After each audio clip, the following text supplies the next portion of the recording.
the good side, engaging and being, as Pope Benedict has said, we need to work in dialogue, in alliance with good Muslims who want to be like us, all people of faith who want to keep faith in the public square and not have religion driven out of the public square. That's where we share ideals.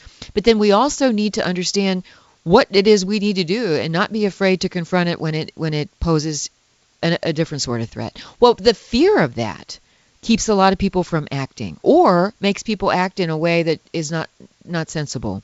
And so we're going to turn around and look at that, because Muslims are spreading, growing in population across the world, certainly across the European continent and here in America as well. And in some cases, that's really brought a lot of influence to towns, to communities, to school districts, to you have it. It's out there. So I want to talk about that as well. Once again, go to relevantradio.com, go to my show page. And I've posted links so far to my guests, and I'll keep posting them. Coming up in a little while, I'm going to have a scholar on, Robert Riley, talking about that dialogue, that interfaith dialogue, Christianity and Islam. But right now, more of the sort of what's the flip side of when fear of that political correctness causes harm to people in our country. And joining me now to discuss that is Richard Thompson, President and Chief Counsel of the Thomas More Law Center, where he directs a highly professional team of lawyers dedicated to the defense and promotion of the religious liberty of Christians, time-honored family values, the sanctity of life, and a strong national defense, and an independent and sovereign United States of America. That's right on their show. That's right on their page, and I put it on my show page. Richard, welcome to the program, and thank you for being here. Well, thank you, Sheila. Your introduction to this segment got me really interested. I'm going to go to your Relevant Radio page and find out exactly what that bishop said, because it's very important to the Thomas More Law Center in the sense that we have been fighting against radical Islam in the United States and the internal threat that it presents to us. And I'd be interested in seeing how the bishops are reacting to that. Oh yeah, Richard, it was so interesting because there's an article he wrote, which I've just simply posted on my show page, so people can click on the link and read it. And he breaks down what the claims were in the film, and some people say it was a bit of hyperbole or a bit of maybe not altogether true or whatever. But it's about the spread of Islam. It's about the possibility of it becoming the dominant world religion. He breaks it all down there, and then he talked with me about the bishop's reaction to that once that film was watched. And wow, it was great. So do that, Richard. But let's talk about the case you're doing. Sure. You're working on. This is really wow. I mean, we love our servicemen and women, and we love what the service they've given to our country, and to honor them, because they that's what they deserve, especially when they work so hard in training others. And you've got the case of Lieutenant Colonel Matthew Dooley. And let's talk about this case, because it does relate to an instruction course he was giving on radical Islam. So explain the case to us, Richard. Sure. First of all, I think it'd be good to understand his background. Matt Dooley, Lieutenant Colonel, currently is a 1994 graduate of the U.S. Military Academy at West Point. He has had an 18-year career thus far in many important jobs. He served as aide-de-camp to 3 different generals, which means that he was an officer that was really on top of his game to serve as an aide to a general. He served in 6 different operational tours in Iraq and Bosnia. He is highly decorated war veteran. He was assigned to the National Defense University for the teaching of a course entitled Perspectives on Islam and Islamic Radicalism. And as an instructor, he got the highest marks from his students and fellow faculties. Extraordinary, superb instructor on this topic. What happened was someone got a hold of one of the slides that he was using in the course, and it talked about the war on Islam and Muslims. And right away, they portrayed his course as being a course that was teaching and advocating war on Muslims and Islam. And what it really was this was a course that Lieutenant Colonel Dooley was teaching senior officers. They were lieutenant colonels and colonels in the military in all service branches. And so you were talking to experienced officers. And what they did in the 16-hour course was go over various scenarios of what the military could confront. For instance, let's say a nuclear weapon is detonated by Muslim extremists in New York, killing thousands of Americans. The president turns to you as his main military advisor and asks you, what should we do? Well, at that point, the military advisor is looking at options from doing nothing to using nuclear weapons on the holy sites of Islam. And so they get into these discussions. And in these discussions, it was clear, because there is a slide that says none of the comments made reflect the actual official position of the Department of Defense. Well, when this got out and it was publicized, the chairman of the Joint Chiefs of Staff, the highest military officer of our armed forces, General Dempsey, at a press conference publicly excoriated Colonel Dooley and said this was offensive, highly irregular, non-professional, and did several things. One, he closed down the course. Secondly, he ordered that all educational material in the military be scrubbed of any comments that would be offensive to Muslims and Islam. And thirdly, he ordered that Lieutenant Colonel Dooley be given a negative officer evaluation report.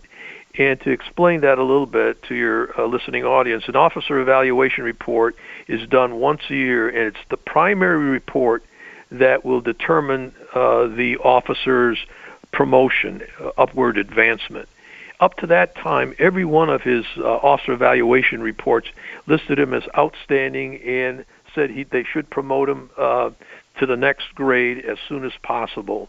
And so he was up for a command position. And because of that negative officer evaluation report that was ordered by the 4-star general, Lieutenant Colonel Dooley's career has been now cut short. A sterling career and a potential for really great things in the future for him and his military career has ended. And now the Thomas More Law Center is representing Lieutenant Colonel Dooley in this action. We are gathering information. We are hoping that the military realizes the mistake they have made and corrects their action on their own. If they don't, then it is our intention to go into the federal court and have that negative officer evaluation report rescinded and have him receive the evaluation that he would have gotten, but for the fact that this political correctness took over and destroyed a career of a very promising young officer. And touching on what you were saying about, earlier in the show, the concern that we have is this. America is at war right now. It's a different kind of war. It's not a war that you can fight against a nation that has boundaries, okay? Right. It is a non-state war. So we're not at war with communists or fascists or nationalists, but we're at war with a religiously inspired mass murderers who consistently refer to the Quran to justify their actions. And a lot of our people are afraid to connect the religious aspects with the terrorists because of this sensitivity that we as Americans have to the free exercise of religion. And that's where we can get in a lot of trouble with our national security if we're not able to identify the true threat, the threat of the enemy. If we can't identify the enemy, we will not be able to defeat it. So not only is there a terrible individual, personal miscarriage of justice, but I think the basis of what happened to Lieutenant Colonel Dooley is also a concern on a wider spectrum of national security.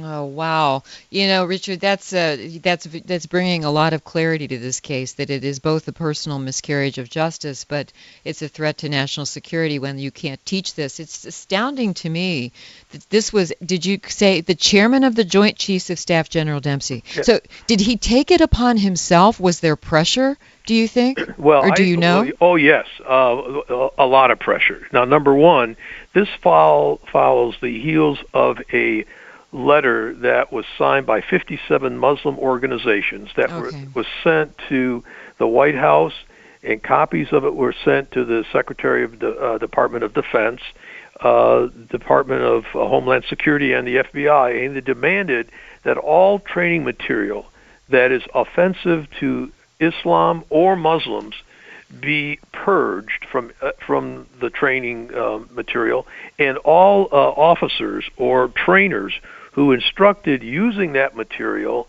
should be punished, disciplined. That is the basis for what is happening to Lieutenant Colonel Dooley. The Department of Defense is reacting to pressure from these 57 Muslim organizations, ordering the scrubbing of all materials that these Muslim organizations feel offensive to Islam. So in a sense, we are having, in my view, the Muslim Brotherhood, because many of these organizations are really influenced by the Muslim Brotherhood. We are having the Muslim Brotherhood dictate the kind of education we are going to give our military in order to defeat what the Muslim Brotherhood has called the Grand Jihad. They've indicated in their own documents to each other, which was introduced in a particular lawsuit filed by the federal government against the Holy Land Foundation, which was a terrorist front for charity. They said in their own documents that you have to understand our work in America is a kind of grand jihad in eliminating and destroying Western civilization from within. So that's what they're doing. They understand they can't beat our military on the battlefield. We're too strong. We have sophisticated weaponry.